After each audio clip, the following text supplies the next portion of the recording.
ये government free education देगा। तो यहाँ पर संज्ञानात्मक, उसके अलावा अगला जो देखा जाए तो जो जोड़ा जा रहा है अगले 4 वर्ष जो अंतिम के, जिसको हम 14 से 18 का वर्ष कहा जाए, जो ये 4 वर्ष जो है ये सामाजिक और भावात्मक विकास के दृष्टिकोण से रखा जा रहा है। सामाजिक और भावात्मक विकास। अब यहाँ पे समझने वाली बात है कि एक बच्चा जो कक्षा 8 तक का 14 वर्ष तक का बच्चा है वो एक टीनेजर है। टीनेजर को इतना सक्षमता नहीं, इतना विकास नहीं है, और अब मध्यावस्था में अगर उसकी शिक्षण व्यवस्था किसी कारण से ठप हो जाती है, रुक जाती है, क्योंकि राइट टू एजुकेशन के तहत हम 14 वर्ष तक बच्चे को एजुकेशन देंगे, उसके बाद उसको छोड़ देंगे। अगर उसकी घर की स्थिति, उसकी परिस्थिति ऐसी नहीं है कि वो फ्री एजुकेशन ले सके और वो पे एजुकेशन के लिए पे कर सके, तो फिर वो उसकी तो पढ़ाई वहीं ब्रेक हो जाएगी और घर की परिस्थिति मजबूरियों के आगे वो मजबूर हो जाएगा और शिक्षण व्यवस्था ठप हो जाएगी। और इसलिए ये ऐसे काल है, यानी टीनेजर युग ऐसा युग है जिसमें बच्चे का सर्वाधिक सामाजिक और भावात्मक विकास होता है, इमोशनल अटैचमेंट, इमोशनल डेवलपमेंट होता है, और इस दृष्टिकोण से इस अवस्था में शिक्षण बहुत जरूरी है। अतः गवर्नमेंट ऑफ इंडिया ने इस मसौदे में यह बात रखा है कि अब ये 14 से 18 का जो अवस्था होगी इसमें सोशल एंड इमोशनल एक्टिविटी को डेवलप करने के लिए इसे जोड़ा जाएगा। अब इस पूरे प्रारूप को देखें तो इसमें 3 से 18 वर्ष तक को 4 भाग में डिवीजन किया गया है, यानी इसे क्लासिफाइड किया गया है 4 सेक्शंस में। It is classified under 4 sections. क्या क्लासिफिकेशन किया गया है? सबसे पहला क्लासिफिकेशन किया गया है, उसे कहा गया है फाउंडेशनल लेवल या फाउंडेशनल स्टेज, दैट इज मूलभूत चरण। फाउंडेशनल स्टेज, फाउंडेशनल स्टेज, मूलभूत चरण। दूसरा रखा गया है preparatory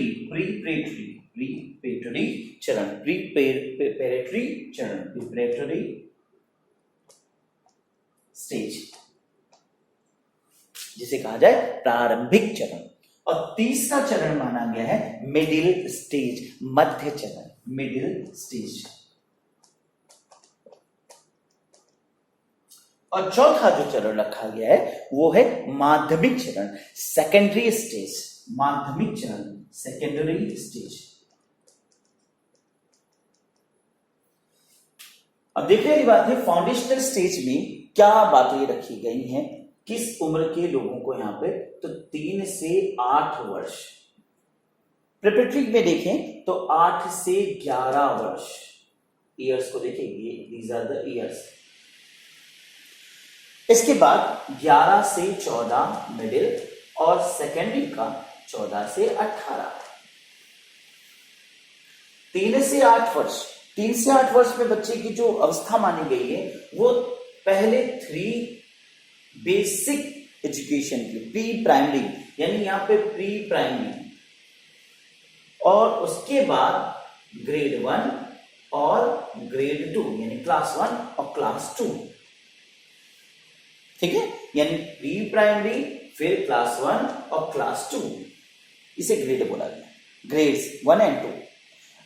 then after preparatory stage की बात अगर की जाए तो इसमें सीधा सीधा अगले 3 स्टेप्स रखे गए, यानी class 3, class 4 and class 5। Grades 3, grade 4, grade 5। थोड़ा ध्यान से समझिएगा क्योंकि एग्जामिनेशन में बड़े ही बेसिक प्रश्नों पर उत्तर क्वेश्चन आएंगे, और ऐसे ही प्रश्न पूछा जाएगा कि प्रारंभिक चरण में किन ग्रेड्स को समर्थित किया गया है, क्लास 3, 4, 5, 6, ऐसे में। और इसी में बच्चों की गलती हो जाएगी, किसे नहीं रखा गया है, ये सारी चीजें बहुत महत्वपूर्ण है।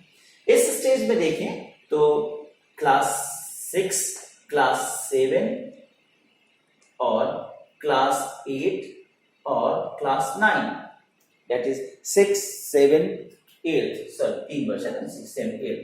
और इस स्टेज में देखें तो 9, 10, 11 और 12। तो ये पूरा स्ट्रक्चर बनाया गया कि किस प्रकार से एजुकेशन प्रोवाइड किया जाएगा और कैसे इसे क्लासिफाइड किया गया। बहुत खूबसूरत, और इसे नाम दिया गया है 5+3+3+4 की संरचना, द स्ट्रक्चर ऑफ 5+3+3+4 की structure. Very very intellectual thinking, बहुत बौद्धिक सोच रखी गई है। बच्चों के विकास के लिए काफी महत्वपूर्ण एस्पेक्ट हर चरण को यहाँ पर रखा गया। यहाँ पर 5+3+3+4 को बड़ा ध्यान से समझिएगा, क्योंकि कई बार बच्चे इस बात को लेकर के कंफ्यूज हो जाएंगे कि 10+2+3 की संरचना में बदलाव नहीं। ध्यान रखिएगा, वो फिजिकल स्ट्रक्चर है, उसमें चेंजेस नहीं हो रहा है। यहाँ पर पाठ्यक्रम की व्यवस्था के अकॉर्डिंग, यानी यह केवल अकादमिक पुनर्गठन है, एकेडमिक रिकंस्ट्रक्शन है, ना कि ये फिजिकल रिकंस्ट्रक्शन माना जाएगा। इट इज बेस्ड ऑन 10+2+3, यानी बोर्ड का एग्जाम 10th में ही होगा, 12th में ही होगा और फिर हायर में होगा। ऐसा नहीं है कि उसमें चेंजेस ला दिया गया हो, 5+3+3+4 को कर दिया गया। इसमें सिर्फ ये पाठ्यक्रम ऐसे निर्मित किए जाएंगे जिससे 5+3+3+4, यानी it is said to be academic reconstruction, अकादमिक पुनर्गठन कहा गया। ठीक है, क्लियर? चलो अगली बात करते हैं, दैट इज स्कूलों की जटिल विद्यालय व्यवस्था को पुनर्व्यवस्थित किया जाए, जो स्कूल शिक्षा पाठ्यक्रम में सामग्री भार को कम करने का प्रयास भी करता है। अब देखिए, यहाँ पर बहुत इंपॉर्टेंट बात है कि सामग्री भार बहुत ज्यादा प्रेशराइज्ड स्टूडेंट्स के लिए होता है। बड़े बच्चों के ऊपर तो इतना प्रेशर नहीं कि वो बहुत बस्ता लाद के आए, लेकिन छोटे बच्चों पे आप जाइए जो प्राइमरी स्कूल में भी पढ़ रहे हैं, तो अभी बच्चे की वेट 10 किलो से 12 किलो 13 किलो का बच्चा है और उसे 4 किलो का बस्ता पकड़ा दिया है। 2-2.5 किलो 3 किलो का बस्ता नॉर्मल बात है, यानी बैग बॉस्टल टिफिन वगैरह लेकर के बच्चा 2.5 किलो 4 किलो 5 किलो तक का बैग भारी सा लेकर चल रहा है।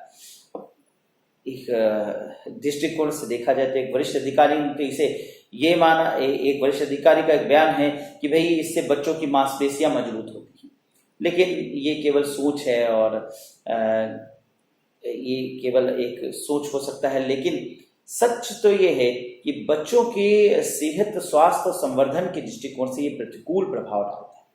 अतः पाठ्यक्रम में इस प्रकार से सामग्री भार हो कि बच्चों के स्वास्थ्य सेहत के अनुकूल क्रिया, और यह बात एक अधिकारी प्राचार्य पालक सभी जानते हैं, लेकिन उसके बाद भी इसका कोई समाधान नहीं निकाल पा रहे हैं। अतः इस पर विचार करना जरूरी, क्योंकि पिछले 3 दशक से R.K. नारायण ने राज्यसभा में इस संबंध में एक बयान भी दिया था। उसके बाद यशपाल समिति ने भी प्रतिवेदन समय समय पर अपने चर्चा में दिया और हमेशा चर्चा होता रहा, लेकिन प्रतिवेदनों के बाद भी बस्ते का भार आज तक कम नहीं हो पाया। तो अभी कहा गया एक नए शोध के अनुसार ये माना जा रहा है कि बच्चे के जो बस्तों का बोझ है वो वजन उनकी वजन से 10% से अधिक नहीं होना चाहिए। यानी कि अगर बच्चे के वेट 10 किलो का 12 किलो का बच्चा है तो 1-1.25 किलो तक से ज्यादा उसका वेट नहीं होना चाहिए। सब कुछ जानते हुए भी क्रियान्वयन के स्तर पर जिस पैनी निगाह की आवश्यकता होनी चाहिए वो वर्तमान अवस्था में अभी उपस्थित नहीं है। उसे जागृत करना अत्यंत आवश्यक है और नई शिक्षा नीति इन्हीं कमियों पर गहन विचार करने के लिए निर्मित की गई है, ताकि सार्थक परिणाम मिल सके और इसमें कुछ बदलाव लाया जा सके। तो ये एक महत्वपूर्ण एस्पेक्ट है जिसके तहत पाठ्यक्रम, सह-पाठ्यक्रम या पाठ्येतर क्षेत्रों के संदर्भ में सीखने के क्षेत्रों में कोई कठिन विभाज्य व्यवस्था नहीं होगा। कला, संगीत, शिल्प, खेल, योग, सामुदायिक सेवा आदि सहित सभी विषयों पर पाठ्यक्रम होंगे। यानी पाठ्यक्रम की रिकंस्ट्रक्शन की बात की गई है कि पाठ्यक्रम में हम सब बातों को डालें और इस प्रकार से डालें कि बच्चे को हर सेक्टर में सीखने के लिए मोटिवेशन, स्टिमुलस मिले।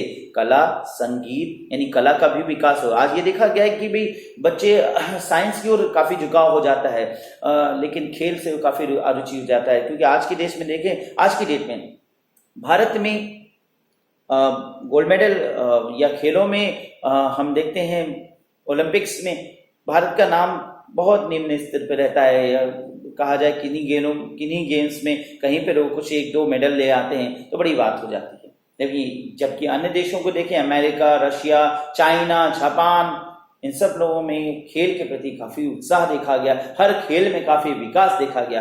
तो क्या भारत में इतनी आबादी होने के बाद भी क्या खेल के क्षेत्र में विकास नहीं हो सकता? इसलिए क्यों नहीं हो पा रहा है, इस पर चर्चा करना, इस पर विचार करना जरूरी है। इसलिए पाठ्यक्रम में सभी चीजों का सम्मिलित होना चाहिए, सिर्फ खेल ही नहीं बल्कि कला के सेक्टर में, भारत का विशेष नाम नहीं तो कला के सेक्टर में, संगीत के सेक्टर में, योग, सामुदायिक सेवा, अन्य सभी सेक्टर्स में तभी विशेष रूप से भारत का नाम हो सकता है जब इन चीजों को भारतीय शिक्षा व्यवस्था में जोड़ा जा सके। अतः भारतीय शिक्षा व्यवस्था में इसे रिकंस्ट्रक्शन, पुनर्गठित करना जरूरी है, इस पर विचार विमर्श करना बहुत जरूरी है।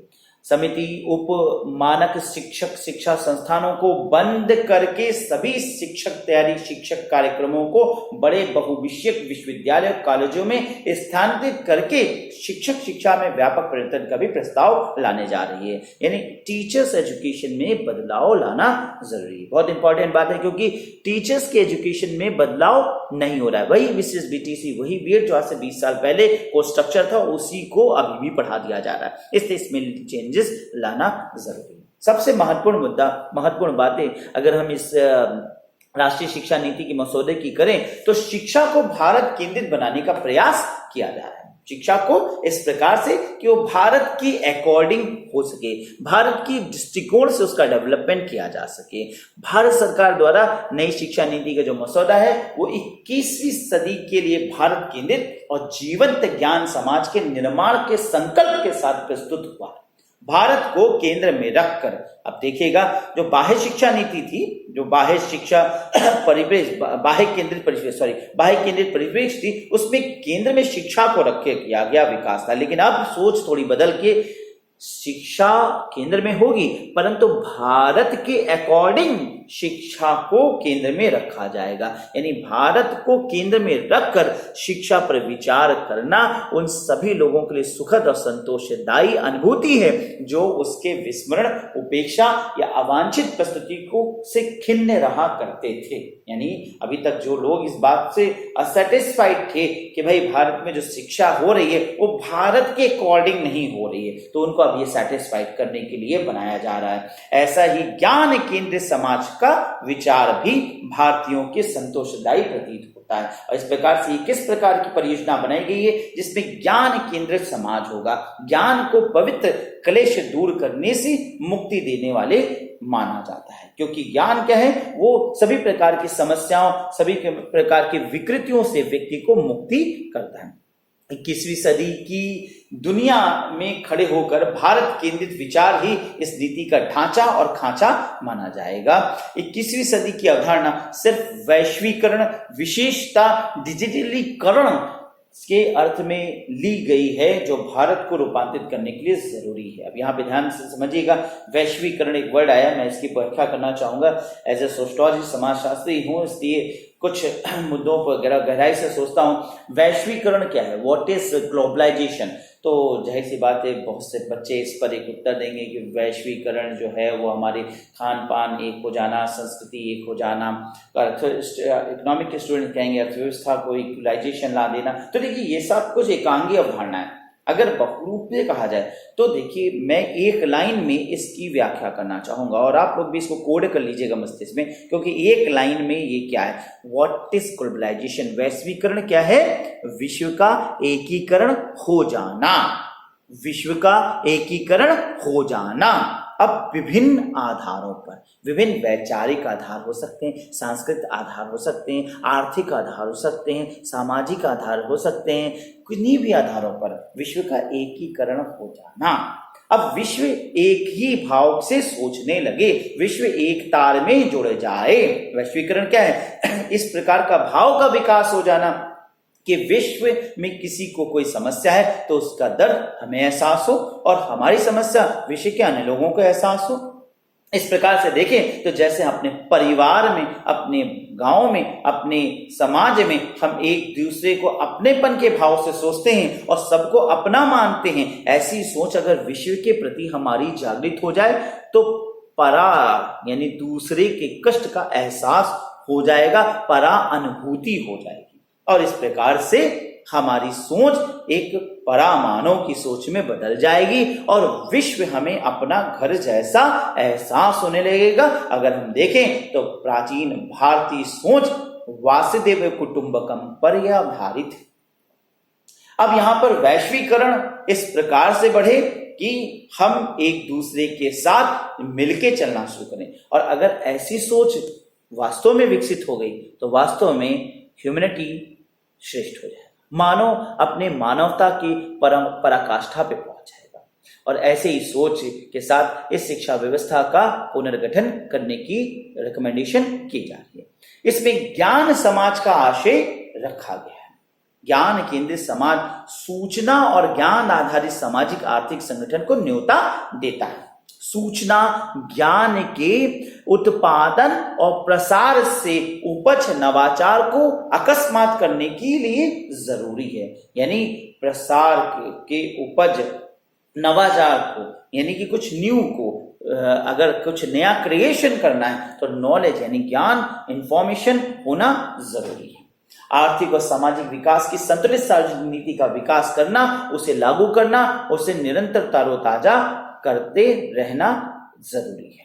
आशा की जा रही है कि डिजिटल तकनीक देखिए कितना महत्वपूर्ण है। आज हम कैश नहीं रखते, पर डिजिटलाइजेशन के इस दौर में मोबाइल पर आसानी से हम तथ्यों को डिजिटलाइज कर दे रहे हैं, पैसे को ट्रांसफर कर दे रहे हैं। तो डिजिटल तकनीक के उपयोग द्वारा पारदर्शिता लाई जा रही है, ट्रांसपेरेंसी लाई जा रही है, नागरिक सुविधाओं को बढ़ावा संभव हो पाया है। इसको बहुत बेहतर रूप से हम समझ सकते हैं। लॉकडाउन के इस पीरियड में डिजिटलाइजेशन बहुत प्रबल है। हम घर बैठे हैं और हम ऑर्डर कर रहे हैं, बिग बाजार से प्रोडक्ट आ जा रहा है और ऑनलाइन हम पेमेंट कर दे रहे हैं। ऑनलाइन ई मेडिसिन आ जा रही है, ऑनलाइन हम पेमेंट कर दे रहे हैं। ऑनलाइन वीडियो चैटिंग से डॉक्टर हमसे संपर्क कर रहा है और हम डॉक्टर्स को पेमेंट कर दे रहे हैं। ऑनलाइन क्लासेस ले रहे हैं, ऑनलाइन नॉलेज मिल रहा है। मैंने इस बात को बड़ा एहसास किया, पहले तो कभी वक्त ही नहीं मिलता था, क्योंकि एजुकेशन देने के दौरान मैं फुल डे क्लास लेता, सुबह से लेकर शाम तक क्लास भी 3 दिन में अक्सर जनरली मेरे यहाँ क्लास में एक व्यवस्था होती है काउंसलिंग करके, यानी मैं पहले बच्चों की काउंसलिंग लेता हूँ और पहले उनको डिकॉर्गनाइज करता हूँ और फिर एजुकेशन लेता हूँ। तो मैं इस व्यवस्था की वजह से बड़ा व्यस्त रहता हूँ, सुबह से शाम तक 7 दिन व्यस्तता में ही लगा रहता हूँ। लेकिन अभी इस समय मैंने काउंसलिंग चूंकि होना ही नहीं है, इस समय लॉकडाउन चल रहा है, इसलिए काफी स्पेयर होकर मैंने सोचना शुरू किया। तो मैंने देखा कि ये ऑनलाइन काफी बेनिफिशियल है, क्योंकि इसमें बड़े स्तर पे हम अपने विचारों को ट्रांसमिट कर सकते हैं। एक प्रकार से देखें तो ग्लोबलाइज्ड हो रहे हैं, क्योंकि ये जो मैं आज आपको लेक्चर दे रहा हूं और मैं इसे यूट्यूब पे डाल रहा हूं, तो ये अमेरिका तक भी ट्रांसमिट हो सकता है और इसे हर देश के लोग देख सकते हैं। और इतना ही नहीं, अगर इसको देखा जाए तो ऑनलाइन क्लासेस के थ्रू हम रात को भी कुछ पढ़ा सकते हैं, बच्चों को बता सकते हैं, इसमें समय की बाध्यताएं नहीं रह जाती। और इस प्रकार से देखें तो online education is an external central ferry, यानी अगर बाह्य केंद्रीय परिप्रेक्ष्य पर आधारित शिक्षा को मुख्य में रखकर ये एक्सटर्नल सेंट्रल फेरी है और बहुत व्यापक है, ऑफलाइन से भी ज्यादा सुंदर दिखाई देता है।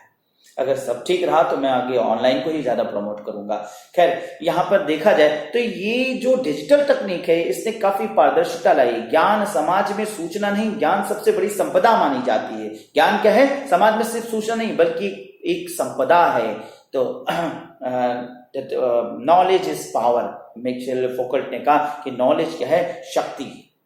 जितनी ज्यादा व्यक्ति के पास नॉलेज है उतना वो शक्तिशाली है। और सत्य है, नॉलेज है, ज्ञानी है आप हैं तो आप प्रधानमंत्री भी, नॉलेज है, ज्ञानी है आप तो आप अंबानी हैं। सब कुछ ज्ञान है। ज्ञान जिसके पास है उसके पास धन भी है, उसके पास शक्ति भी है। नॉलेज है तो आप IAS है, नॉलेज है तो आप प्रोफेसर है, नॉलेज है तो आप समाज के बड़े व्यक्ति हैं, प्रतिष्ठित व्यक्ति हैं। उच्च शिक्षा की स्थिति वाले समाज में ज्ञान के उत्पादन और उपयोग से समृद्धि और खुशहाली लाने का स्वप्न देखा जा रहा है। ज्ञान और सूचना आज आम आदमी की जिंदगी पर असर डाल रहे हैं। सूचना और संचार की प्रौद्योगिकी को साझा करना अर्थव्यवस्था और समाज को बदलने की शक्ति रखता है। इसलिए अर्थव्यवस्था, इकोनॉमी और सोसाइटी को अगर बदलना है तो नॉलेज को होना जरूरी है। और नॉलेज और इंफॉर्मेशन दोनों मिलकर समाज में काफी बड़ा कांतिक बदलाव ला सकता है। अगले महत्वपूर्ण बिंदु की चर्चा करेंगे जो इस नीति के तहत रखी गई। इस नीति के तहत जो प्लान में रखा गया वो है 4 years integrated stage specific BEd programme.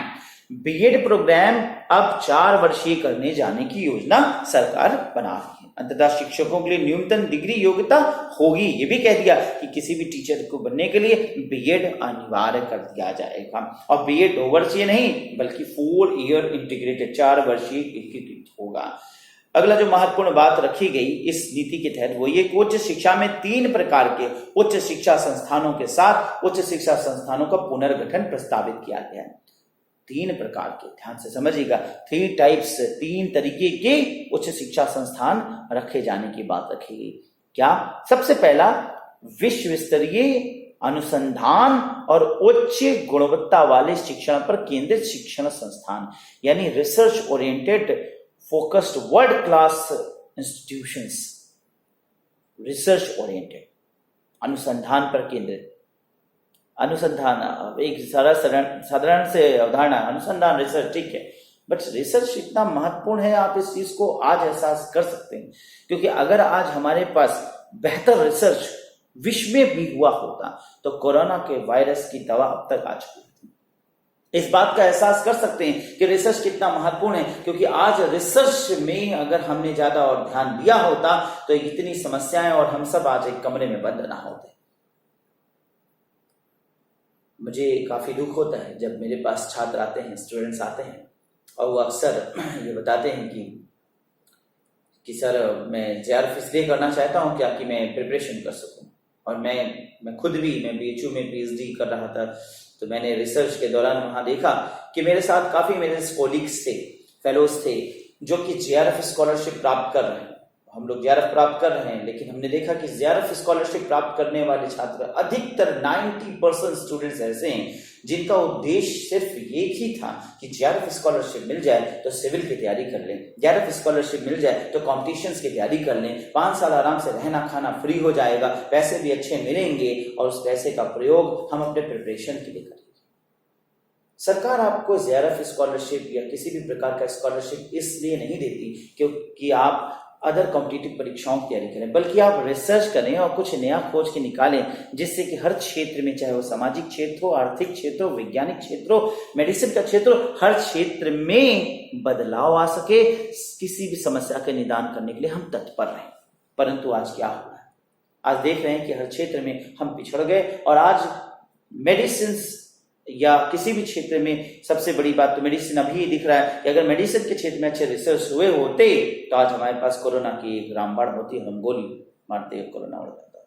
सिर्फ कोरोना की एग्जाम्पल दिया, लेकिन सत्य है कि हाँ, रिसर्च में ज्यादा ओरिएंटेशन होना जरूरी है। और इस दृष्टिकोण से जो पहला क्लासिफिकेशन किया जा रहा है, हायर एजुकेशन के 3 क्लासिफिकेशन, पहला क्लासिफिकेशन जो भारत के इंस्टीट्यूशंस हो उन पहला क्लासिफिकेशन हो कि research oriented world class focus world class institutions बनाया जाए, research oriented world class institutions पैदा किए जाए।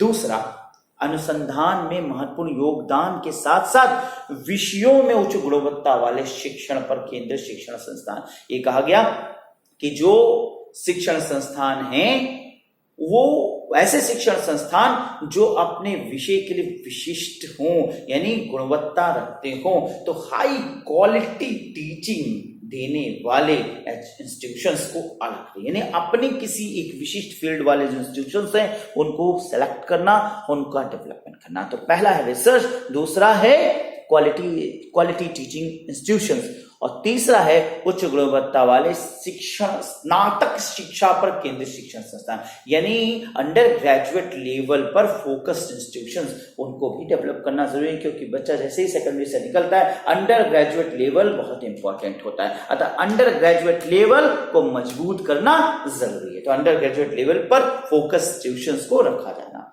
अब देखा जाए तो इस पूरी व्यवस्था में इसका उद्देश्य सभी उच्च शिक्षा संस्थानों को स्वायत्तता प्रदान करना है। वर्ड नोट कर लीजिएगा, स्वायत्तता, ऑटोनॉमस। और ऑटोनॉमस वर्ड क्या होता है, स्वायत्तता क्या होती है?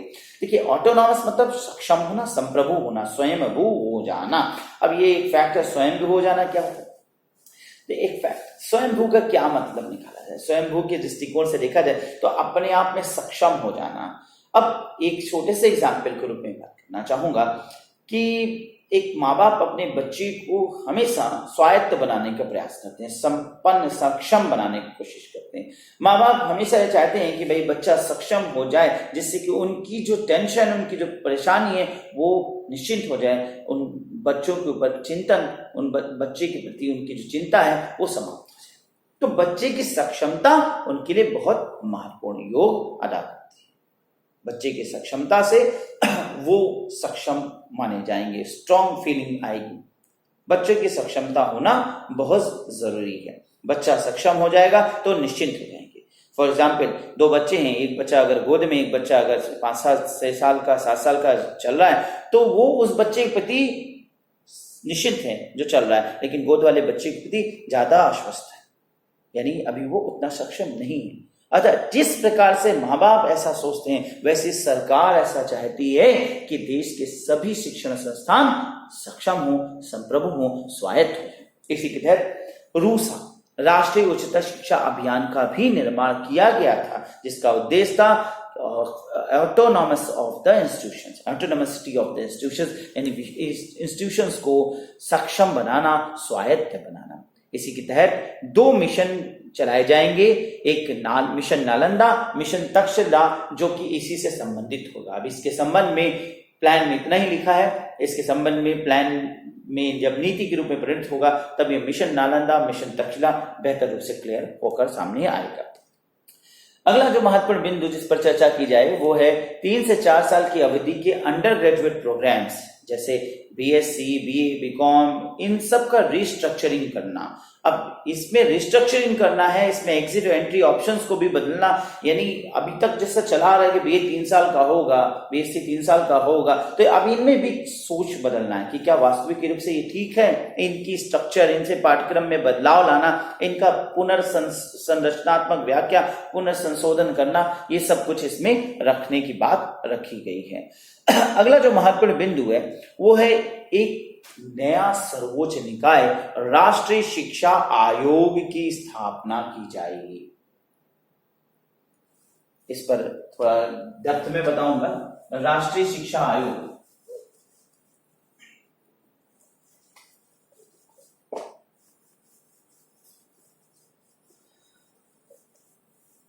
राष्ट्रीय शिक्षा आयोग, नेशनल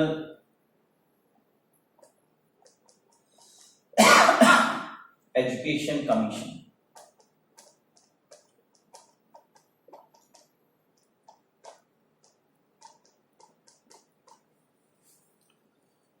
नेशनल एजुकेशन कमीशन, राष्ट्रीय शिक्षा आयोग।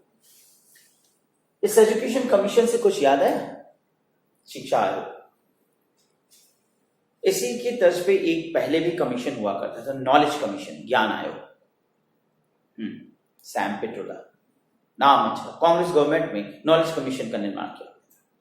अब प्रश्न आ सकता है कि नॉलेज कमीशन और इस नेशनल एजुकेशन कमीशन में क्या डिफरेंस है, क्योंकि बीजेपी गवर्नमेंट ने जैसे ही इसकी नियुक्ति हुई, बीजेपी गवर्नमेंट जैसे ही आती है सत्ता में, इसने नॉलेज कमीशन को भंग कर दिया, ये कहते हुए कि ये यूजलेस है और अनप्रोडक्टिव है और ये इसको समाप्त हो जाना चाहिए, इससे कोई विशेष विकास नहीं हो रहा है।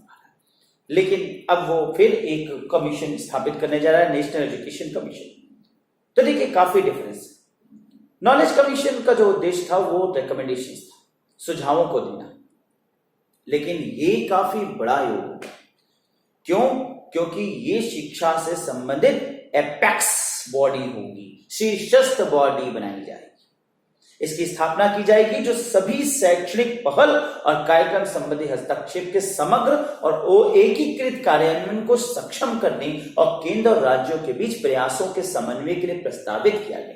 राष्ट्रीय शिक्षा आयोग या नेशनल एजुकेशन कमीशन के रूप में एक शीर्ष निकाय का गठन किया जाना है, जिसकी अध्यक्षता, ध्यान से समझिएगा, सुनिएगा, जिसकी अध्यक्षता प्रधानमंत्री द्वारा की जाएगी और इसमें प्रख्यात शिक्षाविद, शोधकर्ता, केंद्रीय मंत्री और राज्यों के मुख्यमंत्री प्रतिनिधित्व और किया जाएगा। साथ ही साथ विभिन्न क्षेत्रों के प्रख्यात पेशेवर व्यक्ति आदि भी शामिल होंगे।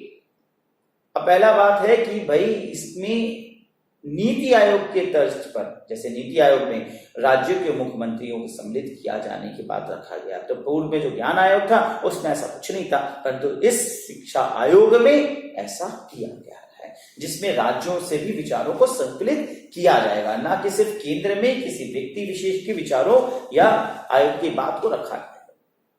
दूसरा इसमें जो रखा गया है वो विशिष्ट विषयों से संबंधित है। विशिष्ट विषयों से संबंधित प्रख्यात एमिनेंट पीपल्स।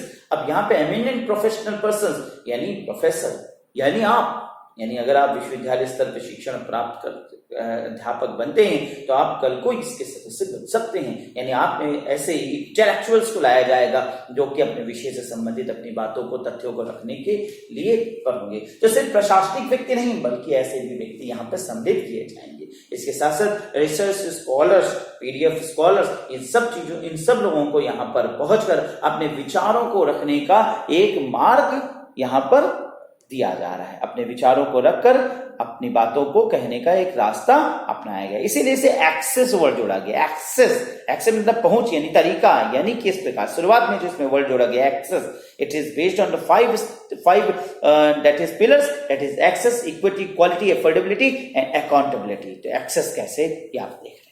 अगला महत्वपूर्ण बिंदु जो उच्च शिक्षा से रिलेटेड यहाँ पे और रखा गया वो ये रखा गया कि उच्च शिक्षा के लिए एक मजबूत अनुसंधान संस्कृति और अनुसंधान क्षमता के निर्माण के लिए नेशनल रिसर्च फाउंडेशन NRF एक शीर्षस्थ निकाय के रूप में प्रस्ताव रखा गया।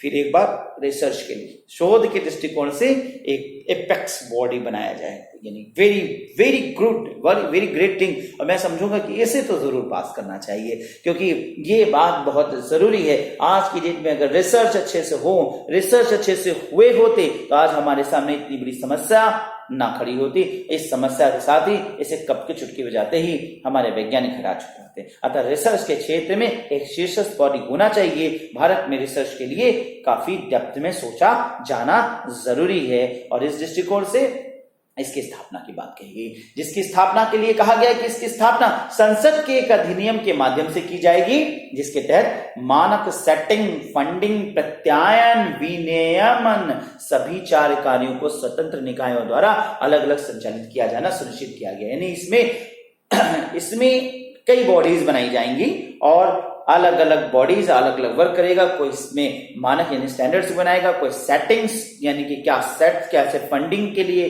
भाई एक अलग बॉडी बनाई जाएगी, एक इसकी रेगुलेशन कैसे की जाए और इसको अथॉरिटी कैसे बनाया जाए, विनियमन कैसे किया जाए, ये सारी चीजें नहीं कि standard setting, funding, accreditation, regulation, इन सारी चीजों को इसके अंतर्गत अलग अलग बॉडी द्वारा किया जाएगा। इस नीति के तहत ये देखा जाए तो राष्ट्रीय उच्चतर शिक्षा नियामक प्राधिकरण को व्यावसायिक शिक्षा सहित सभी उच्च शिक्षा के लिए एकमात्र नियामक संस्थान के रूप में कार्य करने के लिए प्रस्तावित किया गया है। यानी कि सभी प्रकार की उच्च शिक्षा के संबंध में वोकेशनल एजुकेशन के साथ एक बड़ी कहा जाए तो एक उच्च शिक्षा की एकमात्र नियामक स्टैच्यूटरी बॉडी बनाने की बात रखी गई कि हो सके तो इसे हायर एजुकेशन की स्टैच्यूटरी बॉडी बनाई जाए। Very great point. अगला